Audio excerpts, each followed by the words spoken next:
Okay, good morning. So we are doing today Ted Zion Amud Bays.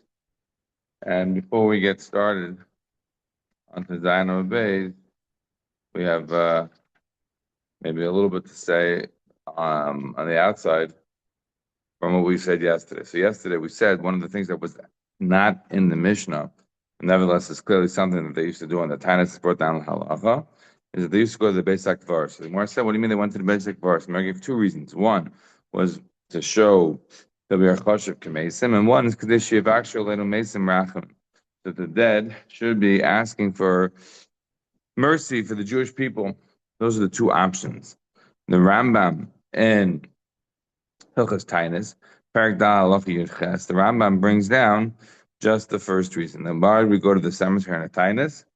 In order to show that we are choshev k'mesim, not because of the fact that we are having the dead ask for mercy. The Mar says that the nafkamina between these two reasons is kivrei akum. Kivrei akum would only work to be choshev k'mesim because that can still inspire you that you're like the dead in that sense. But to have them not Jewish, deceased people, be asking for Achim, that we wouldn't consider. So the Rambam was saying that you can go to the cemetery just to show the Choshev Kemesim, as it were, to inspire the Rebbeinu Shalom to have mercy on you. So for that, you don't have to go to Jewish cemetery. You can go to any cemetery. Go to a non-Jewish cemetery, you get the same. You're showing the same. You're exhibiting the same idea that you are Choshev Kemes. The Gra is bothered why the Rambam doesn't bring down this other reason of the Gemara. They should actually made some rachamim. That coming to a cemetery to ask for the dead to daven for you. He's bothered why the Rambam doesn't mention it. So it's hard to know if the Gra wrote that and was writing that in an incredulous way or in an ironic way. I'm not sure, but what I would like to share with you today is sort of both sides of the argument. I call it the you may not go to Karastir, or you may go to Karastir. That's the way I like to think about it. What happens to this week's parasha? The pasuk tells us, "Vaya aluba negev, vaya voyat Hebron." The spies came up from the south. They got to Hebron, but if you notice, the grammar changes. Vaya aluba negev. They came up in the south. Vayavoy at Hebron is singular. It should have said Vaya'alu b'negev Vayavoy at Hebron. What do you mean Vaya'alu b'negev Vayavoy? Either it should say Vaya'al b'negev Vayavoy at Hebron or Vaya'alu b'negev Vayavoy at Hebron. What's the change? So the Gemara tells us in Seit Lamadal that the change is based upon the fact that the spies did not all go to Hebron. It was one person who went to Hebron. Who went? Kalev. This week's parsha. Why? Shenistateach al kivrei avis. He went to go daven on the cave of the Avis, the little Avis. What did he say? Avaisai, save me. I should be protected. Me'atzas maraglim. Save me. I shouldn't be nitfas. Me'atzas maraglim. Shouldn't be taken in by their plot that they're going to come back and say the terrible things that they said about Eretz Yisrael. So you see, Klaraya, that why do you go to the dead? You go to the dead to daven to them that they should help you. Seems pretty clear. We have a Gemara right here. The Gemara is telling us, why should you go to the cemetery on a Tainus? You're lacking rain. So that you should be going to the cemetery to be in the air of the dead. They should be davening for you. For Racham, they should be able to have rain. We go down, there's a Gemara here in Tainus, a few pages from now, of Gimel and Beis. The Gemara has a series of very odd stories about Rab Mani. One of the odd stories is that Rab Mani was being bothered by a bunch of people, and he was davening. He went to the cemetery to daven, and by his father's grave. And later on, when they were going by the cemetery, the people who were bothering him, they got stuck. Their horses got stuck in the father's grave. So what do you see? You see, it works. They're bothering me. Somehow The guys who were bothering him were stuck in that cemetery. In character society. They got stuck in the grave. The horses. The kiblu alai like until they accepted themselves, they're not going to bother with money anymore. It's pretty clear. You should go to the cemeteries. You should go to the first flight to carry steers and go daven. Daven that the dead should daven for you. That they should intercede on behalf of the Jewish people, on behalf of you. So what is the Rambam doing? Not bringing down this part of the Gemara. So I think the answer is Pashut, that the Rambam is going to Shitasei, and you have to look at the Rambam, Nechas Evel, Parak Dalad, Halacha Dalad. Over there, the Rambam, based upon the Shalom in Shkolim, tells us the following. The Gemara says that a person who's a tzaddik, chacham, is not oisin nefesh al kivrai. You don't make a nefesh for them on their grave. What does it mean a nefesh? A nefesh is a tzia, and a nefesh is a marker. You don't make a gravestone. Why? Because their words, what they said over in shir, that's what's going to be their memory. Not a tzion, not a stone. You don't make a nefesh, you don't make a tzion for a tzaddik. For a tzaddik, he goes into an unmarked grave, he doesn't need any markings. More than that, the Rambam says, we don't go to Beis HaKvaros. We don't make it a thing to go to Beis HaKvaros. We don't go to Beis HaKvaros in a normative way. It's all Pashut in the Rambam. So of course, if the Rambam holds, as a general matter, you don't go to Beis HaKvaros. And then any tzaddik, you don't even make a tziyun for him. Do you think he's saying, hey, should we go to Beis HaKvaros so that the dead should be davening for you? Obviously not. Why not? Go to the Rambam in Persia Mishnah. Perik Chelek, 5th of the 13 Ikar. What does the Rambam say? Ein roy l'spalel l'zulasa. It's not appropriate to daven to anybody except for the Rebbeinu Shalom. Only him it is appropriate to daven for. Only him is appropriate to daven to. It's not appropriate to daven to anyone else. Aside from the Rebbeinu Shalom. This is basics of the Rambam. So, how would the Rambam say they should go and have an intermediary, an intercessory? Not possible. For the Rambam, it would be an anathema to have somebody be davening between you and the Rebbeinu Shalom. That's essentially Christianity. You're having something now come in between. That's against the 5th of the 13 Ikar. Can't allow for that. So for the Rambam, it is Pashut. The Gra says it as a question, but it's an absolute double Pashut. Why the Rambam doesn't bring down this second reason? It happens to be interesting, and Shulchan Aruch also doesn't bring it down. Shulchan Aruch just brings down the first reason of going to the Beis HaKvaros on a fast day because we want to show a chashav kameis, not that the mesim should be davening for us. And Kitzur Shulchan Aruch already brings down the second reason about the idea that Kadesh Yivakshu Aleinu Mesim Rachamim. But over there, Kitzur Shulchan Aruch is very clear. We have to be very, very careful. Don't daven to the dead as though they have any power. They do not have any power to decide anything to the dead. All they can be utilized for is to try to be nisayrer. But you have to make sure that they're not God. You're not davening to them. You're asking them to help you out, Seder, but you're not davening to them. They don't make any decisions in the heaven. So where do we get this idea? We just said that it's an anathema. According to the Rambam, you may not go to Kerastir. It is literally violating a basic tenet in Judaism for the Rambam to be going to the cemetery and davening that the dead should somehow be Nesar Racham and the dead should be doing anything. So where does it come from?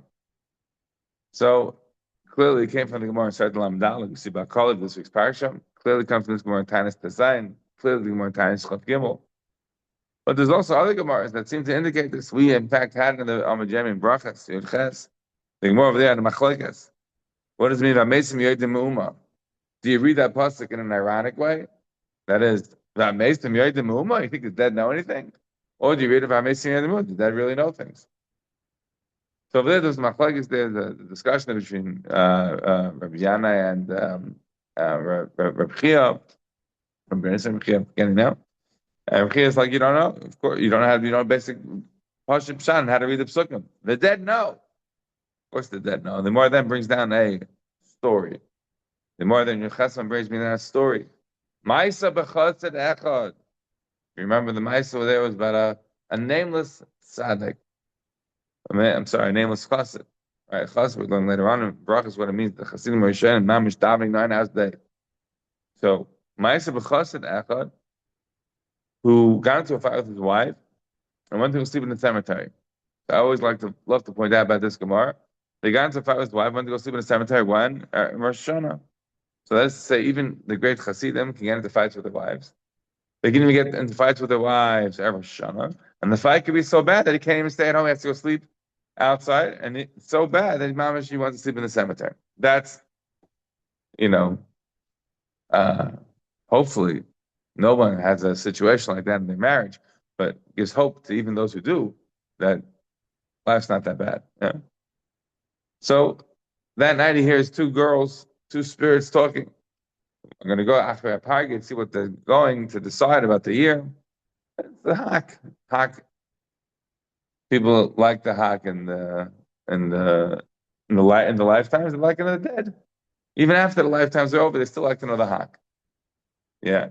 So one of the girls says, "I can't go because I'm not dressed in the right kind of. I don't have the right clothing. The clothing for the dead. I don't have the right shrouds. I was buried in a chatzal shel kanin, weak-looking shrouds. I'm embarrassed. I don't want to go with them." Fine. So the other says, "I'll go myself and I'll let you know." Comes back, so what's the hak? Tells them, "Oh, you won't believe it. It's going to be bad weather. It's like, the almanac. If you plant at this time, it's going to be big disaster. You got to plant at a later time." The chassid listens. He's like, "Okay," and he goes and does what they said, and he's a big success. Everyone else fails, and his crops are big success. Yeah. So you see, the dead know. The Gemara says there that in year number 2, he goes back, sleeps in the cemetery. Look, it worked out in year 1 really well. So he goes back, and same thing happens. And he does great. And everybody else doesn't do so great. Fantastic. And then comes back to the wife that her husband has done well 2 years in a row, the Machshefa, right? The one who made him go sleep in the cemetery.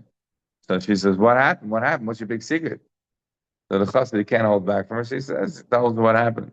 So of course, wasn't a very long time before the chshefa and the girl who died's mother got into a fight, and the mother and the wife, the chshefa, says to the girl's mother, "You are such a poor, stingy, nasty woman that you buried your daughter in a very bad shroud." And so the third year, the chassid goes to the cemetery, goes to sleep there, and the two girls start schmoozing. It's a Rosh and said, "Okay, let's go hear what's going on." Like the girl who goes every year doesn't remember her friend has not the right clothing. She says, "No, we shouldn't do this anymore." You know why? Because they know about this in the human world. They're listening to what we're saying. So that's it. That's over. That's the story. So the more wants to be arrived from this, they see the dead know. You see the dead know about the suffering her mother's having from the Shefa is making her mother crazy. You see the dead know. For my purposes now, I'll just go off tangent for a second. The Gemara says Ma'aseh b'chassid echad. Why did it say Ma'aseh b'chassid echad and not say the name of the chassid? The Gemara tells us in Bava Kama Kuf Gimel that whenever the Gemara says Ma'aseh b'chassid echad, it's either Rehuda ben Bava or Rehuda ben Eloi. Rehuda ben Bava is famous for the Gemara Sanhedrin Yudalit, the whole unbelievable fact that he gave smicha at the course of his own life, and the Rehuda ben Eloi is very famous. The Gemara in the end of Barachas Samach Gimel and Beis. The Moshe Islam Gimel, he's the Rosh Hamadan B'Chamak, and he's the one who took the pro-Roman stance, even though his Rabbi Kiva was very anti-Romans. He changed. So, I ask you, why not mention? The Gemara says, whoever says Ma'aseh b'chassid echad Shas, either Rehuda ben Bava or Rehuda ben Eloi. Okay, very nice. You're letting me know the secret. Why not mention them? Why not just say who they are? Why not say this story? So, my positive thing to you is as follows. Whenever brought up in Shas, Ma'aseh b'chassid echad, it's a questionable story. We don't want to be in the scholar so much. What's so questionable about the story? You know what's questionable about the story? Not that he went into the cemetery in year one, he got into a fight with his wife. The questionable story is that he went year two. He wasn't in a fight with his wife. It's Rosh Hashanah. And you're going to make Parnasa on Rosh Hashanah. That's what you're worried about.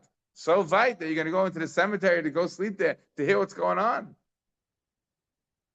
We don't have to be in the scholar. All right, now getting back to our regular scheduled programming. So you see clearly that going to a cemetery is not something that is foreign. The dead know, and the dead potentially can help. So what is Ram going to say to this? Ram's going to say to this, the risks are too high. You end up with situations that look like Harris where people, they're not 100% sure what exactly they're doing. Maybe some people today really do remember the kids Shulchan Aruch when they go, but not everybody. Clearly, there are people that do daven to the dead, and that's potential. As Ram Ruth and Shuvah, Derish Shalom Mason, literally allowed in the Torah. But for those who do go to Harris you have to remember what the Josh Saran writes. Josh Saran writes in Jewish Ches, says Josh Saran, and when you go to a place, a Kever Tzadikim, a Kever Tzadikim is specifically that place where the tzaddik is buried has a specific holiness that is more than other places in the cemetery, more than other places in general. Why? Because here lies a person that dedicated his entire life, his entire existence to becoming closer to the Rebbeinu Shalom. And as it were, it literally hallows the ground. That place becomes a Makom of Kedusha, and that place is able to then inspire you to be able to have appropriate levels of tefillah and connection to the Rebbeinu Shalom. And with that, I will leave it. Moving on, 2 dots. Zog the Gemara. I didn't have a chance yesterday to do all the Taisus in here. I'll just mention to you outside the Taisus of Yetz and the Beis HaKvaris. The Taisus says, therefore we have a custom. So we go b'chol mokayim leilach Beis HaKvaris, right? It doesn't sound like they took the Rambam's approach in Ashkenaz, right? B'chol mokayim. They're going to buy Taisus are going in Sarfas and Ashkenaz. They're going to the cemetery at all times. B'tzas B'av, including a Tisha B'av, they would go. So they would go to the cemetery whenever they had a tzara. It was one of the ways of getting the people inspired. Yeah. So over here, Taisus is basically saying the same thing as Rashi, which is as follows: that says Taisus potentially 2 interesting things. One is Taisus says that you spell Yerushalayim without a yud at the end, Shalem. It should be Shalem. Why? Because if you remember, when Abram comes back after destroying the 4 kings, so he comes back with light and all the booty and all the people that he rescued. And when he comes back, so Malki Tzedek Melech Shalem was Haitzi Lechem V'Yoyim Hu Chayin Le'el Yoyim, the king of Shalem. That was the name of the town. That was the name of what Yerushalayim was, Shalem. And why do we call it Yerushalayim? Why do we call it Yerushalayim? Because Avraham Avinu said after Hashem comes and says to him, "Stop, don't check the Yitzchak." He says, "Bahar Likim Yera'eh." So Yera'eh is Yerushalayim. It's a place where God sees, but it's the antecedent name, the existing name of the place was Shalem. So you put it to 2 names together, Malki Tzedek, whoever named it initially. If he's Shem, then it's a pretty old name. It will be funny, Shem, with literally adding in the lamed in between. And the year of Avram Avinu, that becomes Yerushalayim. Says Taisus, since the original name of this word is really 2 parts, and the second part of the name is Shalem, it shouldn't be spelled with a yud. It shouldn't be Yerushalayim. That's how we pronounce it, but it shouldn't be spelled that way. It should be spelled Yerushalayim, even though it's pronounced Yerushalayim. That's one aspect of Taisus. The second aspect of Taisus is that maybe Har Maria is also a reference to Sinai. It's another pshat, maybe it's a reference to Sinai, because from there it goes either out the fear to the Ovdei Kechavim during Matan Torah, or maybe Yerushalayim is called Maria because of the fact that there was fear that went out to the Ovdei Kechavim on its incredible holiness, etc. Fine. They say that we are now up to the 2 dots. The Gemara. Yeah. So Hazakin Sheben Imlif and Divrei Kivushin, right? So you're supposed to say these various words that are going to get a person to be inspired.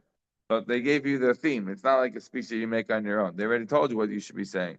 The Mishnah said. So Tana Rabbana first. Im yesh zaken, I'm zaken. If there's an old person there first, the zaken is going to be the one who says the divrei kavushin.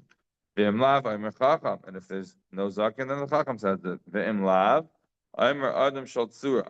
And if not, then adam shal tzura should say. Rashi says both say the same thing, which is a person who has a big height, right? So if he has a big height, presumably he has a big voice.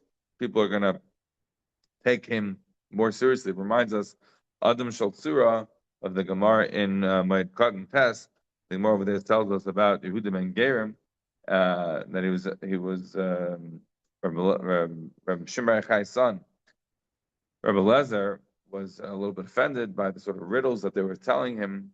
One of the people was Yehuda ben Gerim. Of course, he meets his own ignominious end in Shabbos Lamed Daled after the fact that he is the one in Lamed Gimel Beis over there who didn't deliberately rat on Shemei Chai, but did in fact tell the Romans.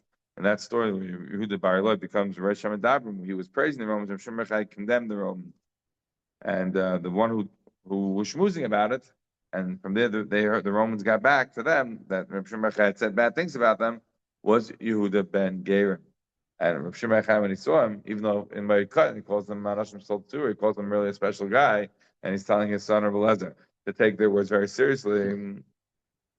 He said, "Adayin hu ba'olamai, yavay nayu," and he was not the gal shal atzomes. That was the end of Yehuda ben Gerim. Yeah, but at least at one point in his life, he was an Adam Shal. Imagine Rav Shimon Chai is calling you an Adam Shal, right? That's a level.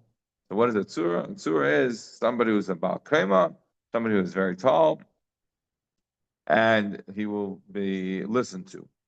So you have an order. You have a zaken. If you haven't got a zaken, you go to a chacham. If you haven't got a chacham, you go to an adam shel tzura. Says the Gemara, "Atu zaken deka'ami afagad lav chachamu." Are you saying that the initial zaken that you're talking about is not a deshekana chachama? You're saying that the initial zaken is an idiot. Like, what kind of a zaken are you choosing? This is what he meant to say. This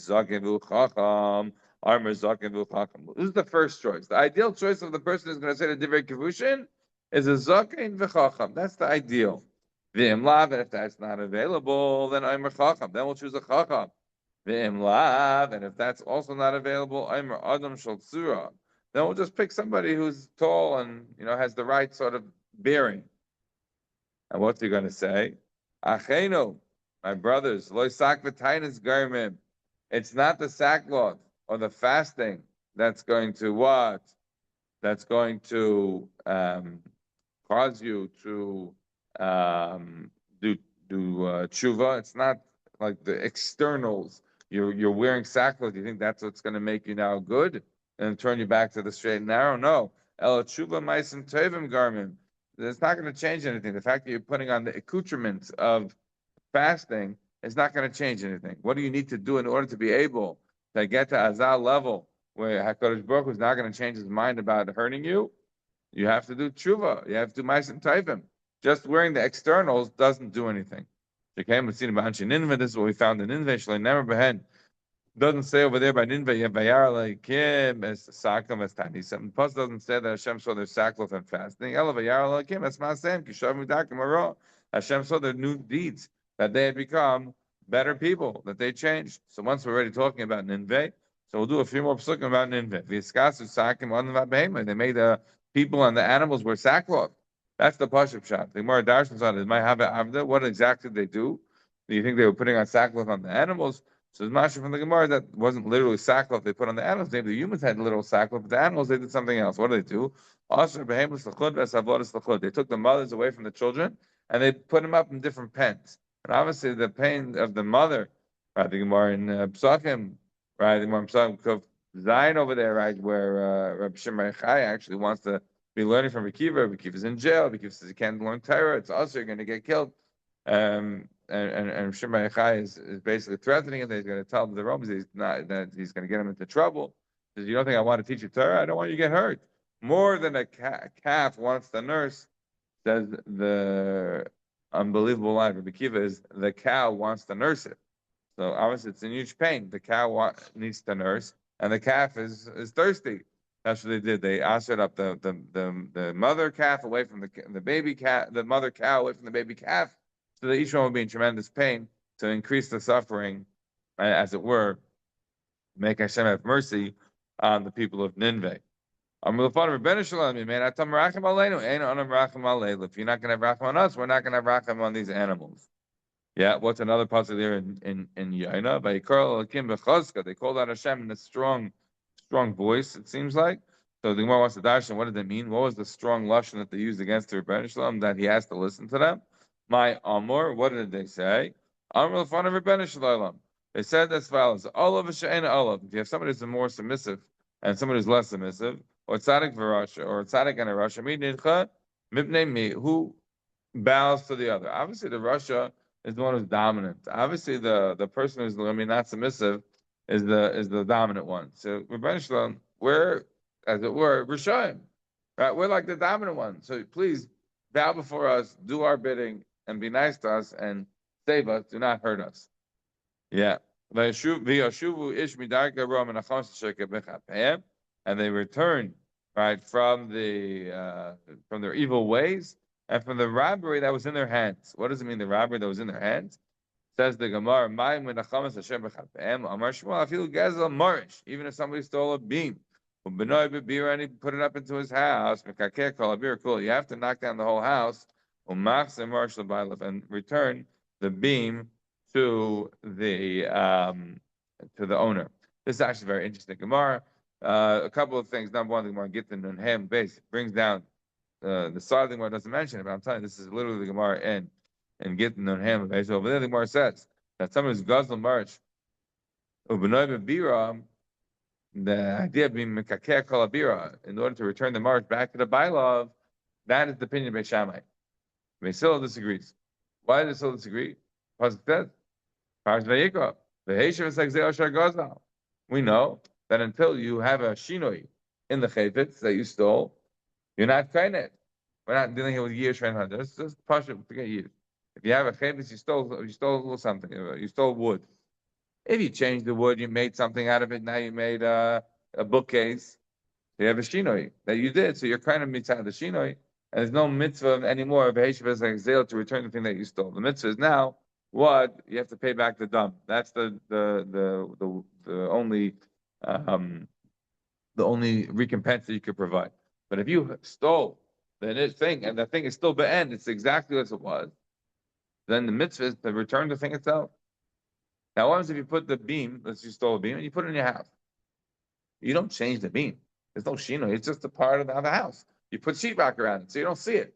But the beam is exactly as it always was. So if the beam is exactly as it always was, then what's the mitzvah? Knock down the sheetrock, bring down the house, take off the roof, give the beam back. That's Beis Shammai. It still says no. Why? What does it mean, Takanas HaShavin? It's not Tzaddik's book. Tzaddik got it from here. What is the Takanas HaShavin that nobody likes to joke? Okay, Takanas HaShavin is that we want people to do tshuva. If somebody knows the only way to do tshuva is by breaking down a house to get the beam, to return it back, he's never doing tshuva. And we see that in the Gemara Bava Kama. Gemara Bava Kama Tzadidal in the base.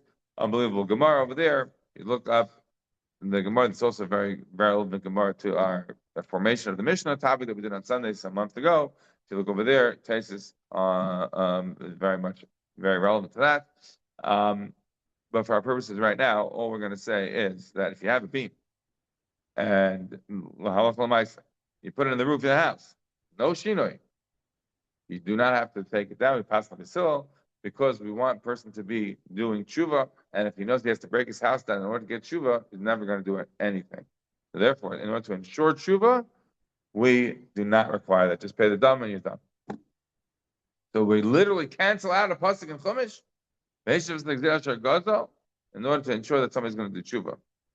It's a very fascinating topic of how Chazal sometimes cancel mitzvahs out or an attempt to ensure that the mitzvah will be done, but the wider picture mitzvah, not necessarily the most narrow version or vision of what the mitzvah was. Yeah. All right, we can't say anymore, but there is way more to say on this. Yeah, it's like the dilettantes, travel through the universe. This is unfortunately the only time that we have. We can't spend so much more. Okay. So the Gemara, Amar of Adabar Havam. Adam sheyesh biyadai avera u'mizvada, a person who has in his hands an avera, whatever the avera is, and he's doing vili on the avera. But he's not actually changing his actions. He's still doing the same actions. Lama mahu daima. What does he compare it to? La'alim shetef v'sheretz biyadai. To a person who's going into the mikvah and holding a sheretz. Shetef v'sheretz biyadai shafil tev b'chol memesh ba'ilum also litfil. It's not going to work even if he was tev on all the different waters of the world. You're holding a sheretz. How do you expect to become tameh? Doesn't work. Tev v'sheretz biyadai, of course, doesn't work. So if somebody who's doing vidui or shana or yom kippur, he's doing tons of vidui, but he's still exactly the same person he was. He's not changing an iota. He's still doing the same averis. So of course it doesn't do anything. Toivel v'sheretz biyadi doesn't do anything. Zarkum biyadi, but if he throws away the aver from himself, in other words, he starts to actually change. He has an azivas hachet. So shetava ba'arbon so miyad also let tefillah. And then mamish even one tefillah, one dip, does a lot. Shneimar, as we have a pasuk says, "V'moidev va'ezav yirucham."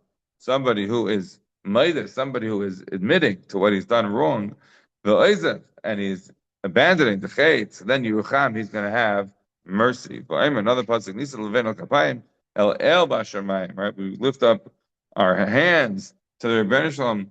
That is not sufficient. Just to lift up our hands in prayer is not sufficient. Nisa Levin al Kapayim. We have to lift up our hearts and our hands.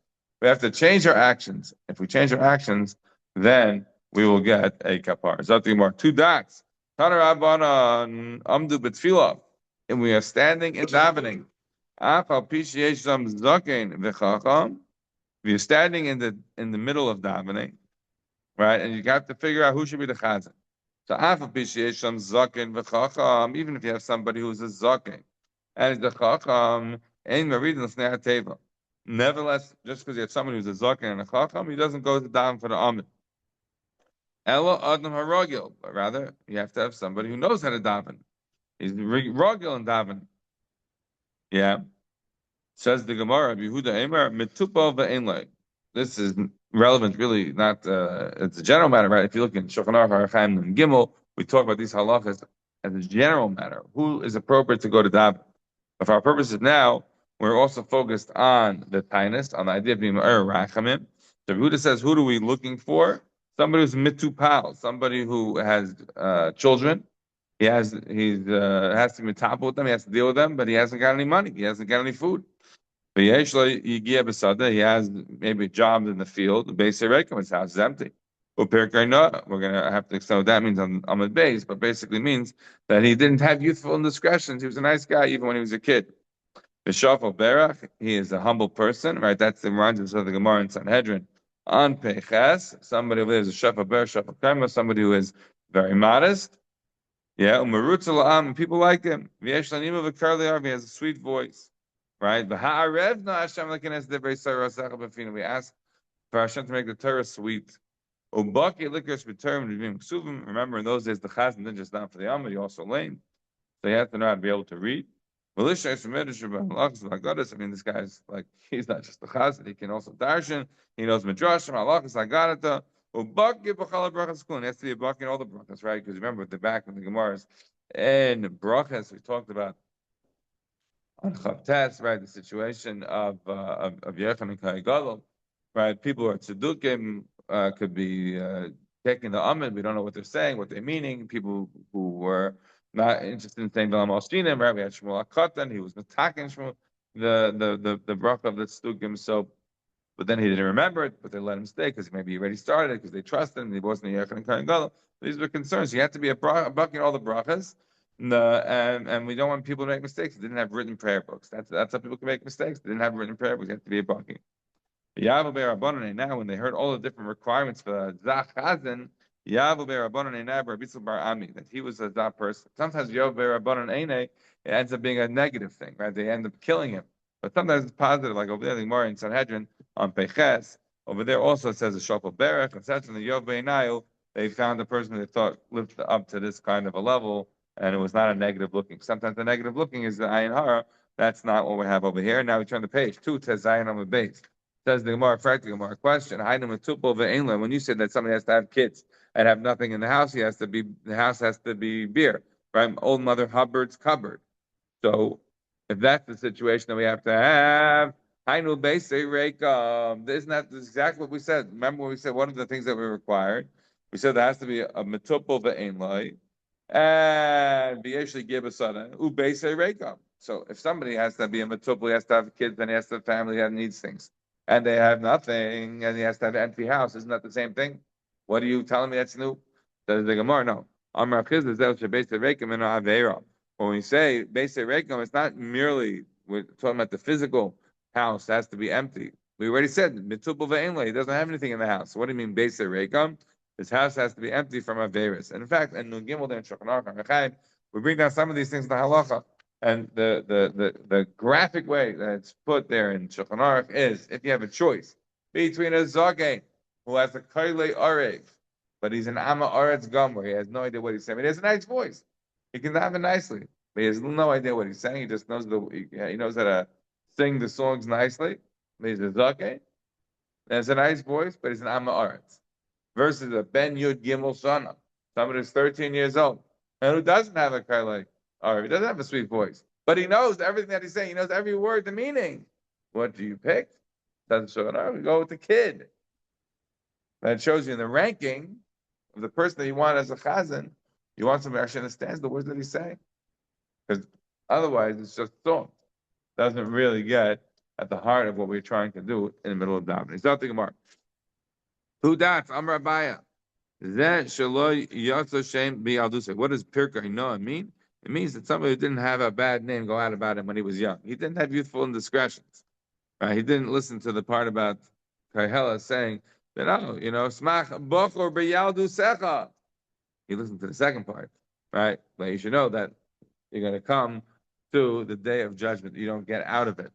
So Pirkei Noah is somebody who managed to get through his youthful teenage rumspringa years without doing any affairs. What does it mean in Pasuk says in Yirmiyah that my nakala was like a lion in the forest? Nasna alai bekoila al kain sinesia. It put her voice against me, therefore I hate her. What are we talking about? So the Pasuk there is Yirmiyah as Hashem, as it were, accusing the Jews. But for our purposes now, my nothing like Bekarla, what does it mean that they're going against me with the voice? Amar Sutra Batuvia. Amar Rav, Amrila, Amar Rav Chama, Amar Rabbi Elazar, Zeshlech Tzibor She. Look at the side over here, the Messiah says, Shaz brings down, She'ene Hagun, Hayere Lifnei Atev. This is a Bash Tzibor who's not appropriate, who went up to down for the Amid. That's, as it were, putting their voice against me, and that's who I hate. Right? If you bring up a Bash Tzibor, that could be doing not just not a good job, but a bad job. Two dots. So now we said, remember, you don't do 18 or 19, right? Now we have 24 brachas on the fast days, right? Remember Taisus from yesterday. Could be the 24 brachas is even on the first and second, not just on the third. Not 100% clear, but that's what Taisus seems to indicate. It could be that the 24 brachas were said on all of them. Yeah. So what are the how do you get them? Is basically 18 brachas on the regular day. And you have the extra 6 brachas. And then you have another 6. I'm not 100% clear. Like I guess Anenu was part of it. In other words, Anenu would be the 19th, and they would normally say on a fast day. So we say in the Shemaya Tefillah, but the Chazan says there's a separate bracha. So what do you mean the 6? One of those 6 presumably is that it has, even though we don't have necessarily the same version of Anenu, but that Anenu was Nichal in it. So that's why you don't have 25 brachas. But the Gemara asks the following question: Hani Sheish Sheva Havi. What do you mean the 6 brachas that you're adding is really 7? Kedetnan. If you look in the Mishnah said Al Shviyah Suaim. Remember, go back to the Mishnah on Tetzvav and Aleph. The Mishnah said at the end of Tetzvav and Aleph, 3 lines up from the bottom. Al Shviyah Suaim on the 7th bracha. Remember, I pointed out then. What do you mean the 7th? Then we say it's only 6. I explained the first bracha is really the Girl Yisrael is really the first. What we're saying is the first bracha, even though that's really part of the 18 brachas. And when we say the second, that's really the first of the additional. That's Taisus here of my Shvir Shvius Larucha. That's the most question. Hani Sheish Shabbat Havik Now Shvius Omer Barak Merachim Al Haaretz Abrav Nachem Yitzchak my Shvir Shvius Larucha.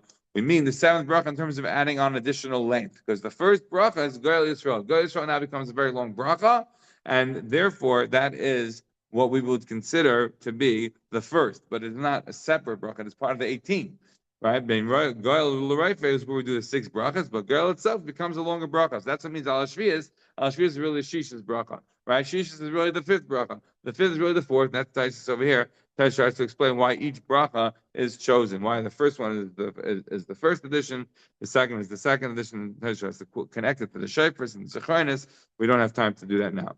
So the Kedetanya, as we learned in the Brisa, Begal Yisrael and Ma'aref, in Gal Yisrael you are Ma'aref, Ubechaysom, who are Misha Anas Avram Avinu Bahar Maria. And at the end of the bracha of Gal Yisrael, you're adding on Misha Anas Avram Avinu Bahar Maria, Hu Yanas Chem Yishma Mikot Tzak Meim Zebrakat Hashem, Gal Yisrael, V'hein Ein Acharav, Amen.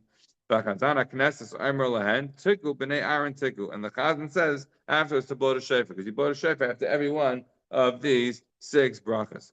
This is now going to be the first bracha, right? Because Gal Yisrael has its own arichos, and now we're going to say a new bracha. What's the new bracha?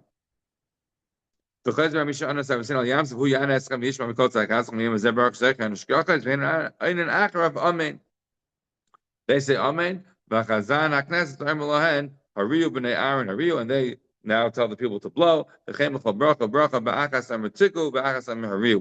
tiku, one says hariu, but essentially the same idea as we've already said. They have 18 kailas, right? Because every trua had the tkiya before and the tkiya afterwards. So why they said tiku and hariu, I'm not 100% sure, but that was the start. I'm gonna have to stop over here.